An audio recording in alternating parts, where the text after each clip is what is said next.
And my dear student, आप सभी का अपने क्लासेस भास्कर सिंह ज्योग्राफी में स्वागत है। जैसा कि आप लोगों को पता है कि जो यहाँ पे टॉपिक चल रहा है वो 11th का है। 11th का पूरा सिलेबस हम कंप्लीट कराएंगे। जो आज का हमारा सिलेबस है वह है जलवायु, जो टॉपिक है। उसके बाद है जलवायु क्या होता है, मौसम क्या है, ये सब हम देखेंगे इस वीडियो में। उसके बाद जो इसके बाद वीडियो आएगा, जो अगला वीडियो होगा, वो जलवायु के मोस्ट इम्पॉर्टेंट टॉपिक्स, जो कि बहुत ही महत्वपूर्ण टॉपिक्स होंगे, वो हम आप लोगों को बताएंगे। आइए देखते हैं कि जलवायु और मौसम क्या है। यहाँ पे आप देख सकते हैं जलवायु परिवर्तन का जल के विभिन्न स्रोतों पर प्रभाव, जैसे कि नदियों का जल, बर्फीले पहाड़, हाइड्रोइलेक्ट्रिक पावर, उसके बाद बाढ़, कृषि, सूखा, आवास, बांध, जल का स्वभाव, जल का प्रयोग, और उसके बाद भूमिगत जल, ये सब जो होते हैं ये सब जलवायु के अंतर्गत आते हैं। इसके बाद हम देखते हैं कि मौसम और जलवायु किसे कहते हैं। आइए आप लोगों को दिखाते हैं। यहाँ पे आप लोग देख सकते हैं मौसम जो होता है, मौसम वायुमंडल की क्षणिक अवस्था है, जबकि जलवायु का तात्पर्य अपेक्षाकृत लंबे समय की मौसमी दशाओं के औसत से होता है। मौसम जल्दी जल्दी बदलता है, जैसे कि एक दिन में या एक सप्ताह में, परंतु जलवायु में बदलाव 50 अथवा इससे अधिक वर्षों में आता है। जो हमारा मौसम होता है वह क्षणिक परिवर्तन होता है, जैसे कि अभी धूप है, फिर बारिश हो गई, फिर उसके बाद इसी तरह होता है। और जो जलवायु होता है वह किसी एक क्षेत्र विशेष या प्रदेश की लंबे समय की अवधि को जलवायु कहा जाता है। इसके बाद देखते हैं कि भारत की जो जलवायु है वह किस प्रकार है। जो कि भारत की जलवायु बहुत ही मानसूनी जलवायु है, विषम जलवायु पाई जाती है यहाँ पे। आइए उसके विषय में चर्चा करते हैं। मानसूनी जलवायु की एक रूपता का विविधता जो है वह भारत की जो पवनें हैं वह भारत और दक्षिण पूर्व एशिया के बीच एक रूपता का बल प्रदान करती हैं, जो कि बहुत ही महत्वपूर्ण टॉपिक्स है। यहाँ पे हम लोग देखते हैं गर्मियों में पश्चिमी मरुस्थल में तापमान कई बार 55 सेल्सियस को स्पर्श कर लेता है, जबकि सर्दियों में लेह के आसपास तापमान -45 सेल्सियस तक गिर जाता है। जो तापमान है वह मरुस्थल भागों में 55 सेल्सियस को स्पर्श कर लेता है, जबकि जम्मू कश्मीर के लेह में यह -45 सेल्सियस तक हो जाता है। उसी तरह राजस्थान के चूरू ज़िले में जून के महीने में किसी एक दिन का तापमान 50 सेल्सियस अथवा इससे अधिक हो जाता है, जबकि उसी दिन अरुणाचल प्रदेश के तवांग ज़िले में तापमान मुश्किल से 19 सेल्सियस तक पहुंचता है। दिसंबर की किसी रात में जम्मू और कश्मीर के द्रास में रात का तापमान -45 सेल्सियस तक गिर जाता है, जबकि उसी रात को तिरुवनंतपुरम अथवा चेन्नई में, जो कि भारत का दक्षिणी भाग है, इसमें 20 सेल्सियस तक या 22 सेल्सियस तक रहता है।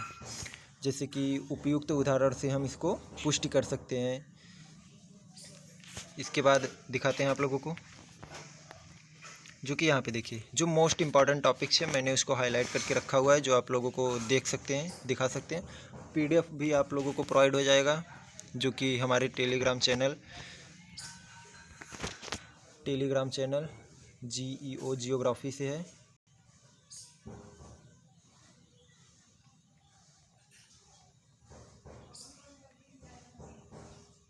जियोग्राफी से है, जो कि डिस्क्रिप्शन में इसका लिंक आपको मिल जाएगा। आप उस पर जाइए, आपको वहाँ पे PDF मिल जाएगा। टेलीग्राम यूज करिए।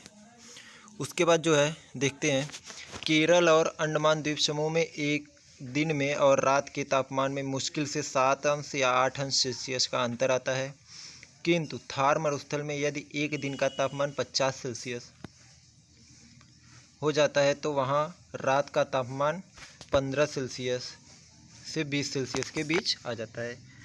जो केरल और अंडमान में है, केरल जो है वहाँ में और अंडमान के बीच जो हमारा द्वीप समूह है उसके बीच 7 से 8 सेल्सियस का अंतर आता है। उसके बाद है मेघालय की खासी पहाड़ियों में स्थित चेरापूंजी और माशिनराम में औसत वर्षा जो है, वार्षिक औसत वर्षा, वह 1000 के प्लस होती है, जो कि यहाँ पे दिया गया है 1080 सेंटीमीटर से ज़्यादा होती है। इसके विपरीत राजस्थान के जैसलमेर में जो वार्षिक वर्षा है वह शायद 9 सेंटीमीटर से अधिक नहीं होती है। 9 सेंटीमीटर से अधिक नहीं होती है। यहाँ पे थोड़ा सा मिसप्रिंट हो गया है। वहाँ का जो मतलब कि वार्षिक वर्षा है वह 10 सेंटीमीटर से कम ही होता है।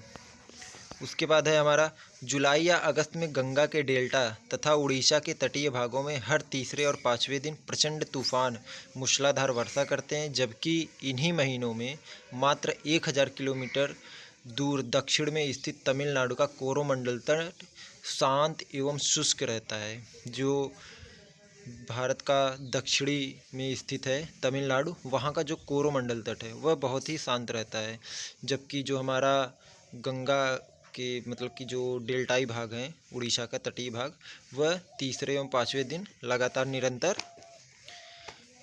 एक प्रचंड तूफान के रूप में बारिश होती रहती है या वहाँ पे तूफान उत्पन्न हो जाता है। उसके बाद जो है हमारा अगला टॉपिक,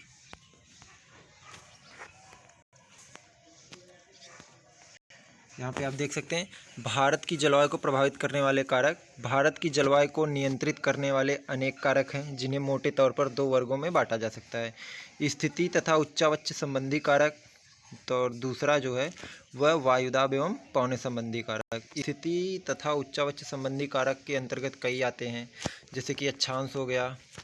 यहाँ पे आप देख सकते हैं कर्क रेखा पूर्व पश्चिम दिशा में देश को मध्य भाग से गुजरती है, जो कि भारत देश में यह मध्य भाग से गुजरती है, जो कि 8 राज्यों से है।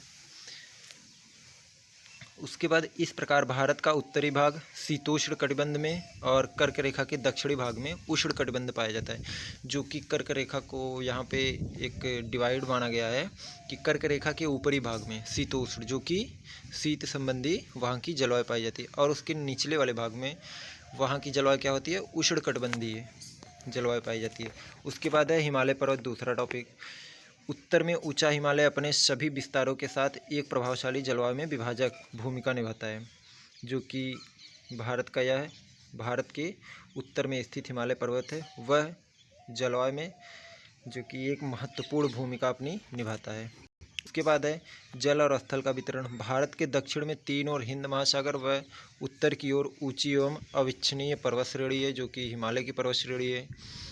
स्थल की अपेक्षा जल देर से गर्म होता है और देर से ठंडा होता है। जल और स्थल के इस विभेद तापन के कारण भारतीय उपमहाद्वीप में विभिन्न ऋतुओं में विभिन्न वायुदाब जो कि प्रदेश विकसित हो जाते हैं। उसके बाद हमारा अगला टॉपिक है, यहाँ पे आप लोग देख सकते हैं, जो कि ये देखिए भारत,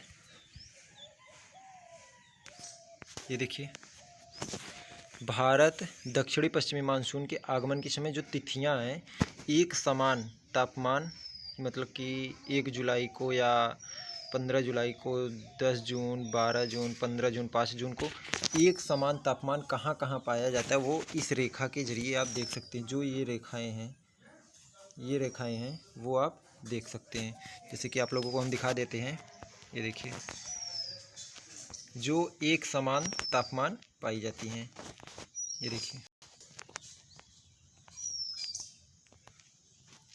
उसके बाद जो अगला है वो देख लीजिए, तापमान, जो कि एक समान तापमान पाए जाने वाले 10 सेल्सियस, जो कि यहाँ पे आप देख सकते हैं जम्मू कश्मीर, उसके बाद उत्तराखंड होते हुए ये, और उसके बाद ये देखिए 15 सेल्सियस तापमान जो होता है वो राजस्थान से होते हुए यहाँ पे, और जो 20 सेल्सियस है वो भारत के मध्य भागों में होता है, यहाँ पे देखिए। और जो हमारा निचला वाला है जो कि समताप, एक समान तापमान वाले, जो कि यहाँ पे भारत की जो रेखाएं गई है वो एक समान तापमान वाली रेखा है। यहाँ पे ये रेखा, ये, उसके बाद ये सभी जो रेखाएं हैं यह एक समान तापमान दर्शाती हैं। इसके PDF के लिए आप टेलीग्राम चैनल को ज्वाइन कीजिए, जो कि इसका जो लिंक है वो हम डिस्क्रिप्शन में दे दिए हैं। उसके बाद है भारत के जलवायु प्रदेश, जो कि भारत के जलवायु प्रदेश कई वर्गों में बांटे गए हैं। यहाँ पे जो मोस्ट इम्पॉर्टेंट है हम वो आप सबको दिखा देते हैं, जो कि कोपेन के अनुसार वर्गीकरण किया गया है भारत का जलवायु। पहला जो है उष्णकटिबंधीय जलवायु। इन जलवायु प्रदेशों में वर्ष भर तापमान 18 सेल्सियस से 30 सेल्सियस के बीच रहता है। दूसरा है शुष्क जलवायु। इन जलवायु प्रदेशों में तापमान अधिक रहता है जबकि वर्षा कम होती है। कम शुष्कता से अर्धशुष्क मरुस्थल S, जबकि अधिक शुष्कता होने पर मरुस्थल डब्लू कहलाता है, जो कि इन्होंने जो जलवायु बांटे हैं उसको अंग्रेजी जो कि लेटर है उसको ABCD इस वाक्य में इसको इन्होंने बांटा हुआ है। उसके बाद है उष्ण जलवायु। इन जलवायु प्रदेशों में सबसे शीत माह का औसत तापमान 18 सेल्सियस रहता है। उसके बाद अगला टॉपिक है हिम जलवायु। इन जलवायु प्रदेशों में सबसे उष्ण माह का औसत तापमान 10 सेल्सियस तथा इससे ठंडे माह का औसत तापमान -3 सेल्सियस ही रहता है। बर्फीले जलवायु। इन जलवायु प्रदेशों में सबसे उष्ण माह का तापमान 10 सेल्सियस, सबसे गर्मी वाला जो होता है बर्फीले जलवायु के जो क्षेत्र हैं उसमें सबसे गर्मी वाला जो तापमान होता है वह कितना होता है 10 सेल्सियस, उससे भी कम रहता है। कोपेन ने जलवायु के वर्गीकरण और प्रकारों में दर्शाने के लिए निम्नवत वर्ण संकेतों का प्रयोग किया, जो कि हमने अभी ऊपर बताया जस्ट कि उन्होंने अंग्रेजी के कुछ लेटर्स कुछ अक्षर को दर्शाया गया है। यस जो है वह यहाँ पे हम आप लोगों को मार्क करके दिखा दे रहे हैं। यस जो है ये देख लीजिए अर्ध मरुस्थलीय जलवायु है। उसके बाद डब्लू जो है वह मरुस्थलीय जलवायु है। एफ स्मॉल एफ पर्वतीय। उसके बाद आप लोग यहाँ पे देख सकते हैं जो कि स्मॉल एम है मानसूनी जलवायु, शुष्क मानसूनी जलवायु। डब्लू जो है वह शुष्क शीत जलवायु है। एच जो है शुष्क और गर्म जलवायु है। सी जो है 4 माह औसत तापमान जलवायु है। जी जो है वह गंगा का मैदान है। इस प्रकार इन्होंने अपने भागों में 8 भागों में इसको विभाजित किया है। उसके बाद यहाँ पे देखते हैं AMW जो कि इन्होंने बांटा हुआ है कि इसके अंतर्गत कौन कौन से मतलब कैसी जलवायु पाई जाती है। यह उष्णकटिबंधीय आर्द्र जलवायु है जो कि कोंकण एवं मालाबार तट पर पश्चिमी घाट पर इस प्रकार की जलवायु पाई जाती है। यहाँ पर जाड़े की शुष्क ऋतु जो होती है वो शुष्क होती है, लेकिन ग्रीष्मकाल में मानसूनी पवनों द्वारा यह यहाँ पर वर्षा होती है। उसके बाद है AW, यह भी उष्णकटिबंधीय जलवायु से ही संबंधित है। यहाँ पर वर्षा ग्रीष्म ऋतु में होती है तथा शीत ऋतु शुष्क होती है। प्रायद्वीपीय भारत का अधिकतर भाग इस जलवायु में संबंधित है। जो भारत का प्रायद्वीपीय है, जो भारत का मध्य वाला हिस्सा है प्रायद्वीपीय भाग है, वह AW जलवायु की अधिकतर संबंधित है। उसके बाद है AS ए स्मॉल एस तीसरा टॉपिक से जो है यह उष्णकटिबंधीय आर्द्र जलवायु का ही भाग है। शीतकाल में इस जलवायु प्रदेश में वर्षा होती है। यह जलवायु भारत के दक्षिण पूर्वी समुद्री तटीय भागों में पाया जाता है। जो AS जलवायु यह दक्षिण पूर्वी समुद्री तटीय में पाया जाता है। उसके बाद BS स्मॉल HW जो है यह जो कि अभी हाल ही में PGT के पेपर में ये पूछा गया था BSH स्मॉल W, तो यह जलवायु कहाँ पर पाई जाती है, जो कि राजस्थानी क्षेत्र में जहाँ पर अधिक मरुस्थलीय भाग होते हैं। यह जलवायु अर्ध मरुस्थलीय शुष्क जलवायु से संबंधित है। भारत के 2 भागों में यह जलवायु पाई जाती है, एक भारत के उत्तरी पश्चिमी भाग राजस्थान एवं पंजाब के क्षेत्र में, दूसरे कर्नाटक एवं पश्चिमी घाट के पूर्व में। उसके बाद है BWH स्मॉल W, यह शुष्क उष्ण मरुस्थलीय जलवायु है। राजस्थान के जैसलमेर और बाड़मेर जिलों में पाई जाती है। उसके बाद है D स्मॉल FC, यह शीतोष्ण कटिबंधीय आर्द्र जलवायु प्रदेश है। इसमें सभी ऋतुओं में वर्षा होती है, कोई भी ऋतु शुष्क नहीं रहती। सिक्किम और अरुणाचल प्रदेश में यह जलवायु पाई जाती है। उसके बाद है CWG, यह शीतोष्ण उष्ण जो है कि उष्ण शीतोष्ण आर्द्र जलवायु है। ग्रीष्म ऋतु में यहाँ वर्षा होती है। पूर्वी राजस्थान, उत्तर का मैदान जो कि मैदानी भाग, उत्तरी बिहार और उत्तरी बंगाल में यह जलवायु पाई जाती है। उसके बाद है E, यह ध्रुवीय प्रकार की जलवायु है। यहाँ गर्म माह का तापमान भी 10 सेल्सियस से कम पाया जाता है। इस प्रकार की जलवायु जम्मू कश्मीर और हिमाचल प्रदेश में पाई जाती है, क्योंकि वहाँ से सटा हुआ हिमालय जो है वह पर्वतीय भाग है, वहाँ अधिकतर वहाँ पे बर्फ़ पाई जाती है। उसके बाद हम लेते हैं ये देखिए कोपेन ने जो वर्गीकृत किया गया है, यहाँ पे E जो है ये देखिए सबसे ऊपर वाला हिस्सा जो कि जम्मू कश्मीर में है।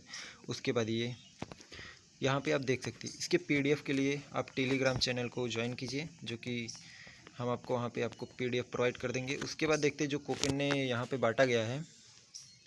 AMW लघु शुष्क ऋतु वाला मानसून प्रकार, जो कि गोवा के दक्षिण एवं भारत का पश्चिमी तट पे पाया जाता है। AS शुष्क ग्रीष्म ऋतु वाला मानसून प्रकार, तमिलनाडु का कोरोमंडल तट। BSHW अर्ध शुष्क स्टेपी जलवायु है जो कि कर्कवृत्त के दक्षिण में प्रायद्वीप पठार का अधिकतर भाग, जो भारत का मध्य वाला भाग है प्रायद्वीपीय भाग, उसमें पाया जाता है। BWHW गर्म मरुस्थल, जो कि यहाँ पे आप देख सकते हैं राजस्थान का सबसे पश्चिमी भाग है। उसके बाद है CWG शुष्क शीत ऋतु वाला मानसूनी प्रकार, गंगा का मैदान पूर्वी राजस्थान, उत्तरी मध्य प्रदेश, उत्तरी पूर्वी भारत का जो अधिकतर प्रदेश है वहाँ पर ये जलवायु पाई जाती है। उसके बाद है DFC जो कि लघु ग्रीष्म एवं ठंडी आर्द्र शीत ऋतु वाला जलवायु पाया जाता है। ये अरुणाचल प्रदेश के हैं। उसके बाद है ई जो कि ध्रुवीय प्रकार की जलवायु, जम्मू कश्मीर और हिमाचल प्रदेश और उत्तराखंड के भागों में यह जलवायु पाई जाती है। सबसे मोस्ट इम्पॉर्टेंट है जो हमारा अगला टॉपिक होगा वह जलवायु के कुछ महत्वपूर्ण तथ्य जो आपके सामने आएंगे। इससे बेहतरीन अगर वीडियो कहीं मिलता है तो आप कमेंट में ज़रूर बताइएगा, और वीडियो अच्छा लगे लाइक करें, सब्सक्राइब करें। अगर आप हमारे चैनल पर नए हैं तो प्लीज़ सब्सक्राइब और प्रेस द बेल आइकन, जैसे कि हमारा अगला वीडियो सबसे पहले आपके पास पहुँचे।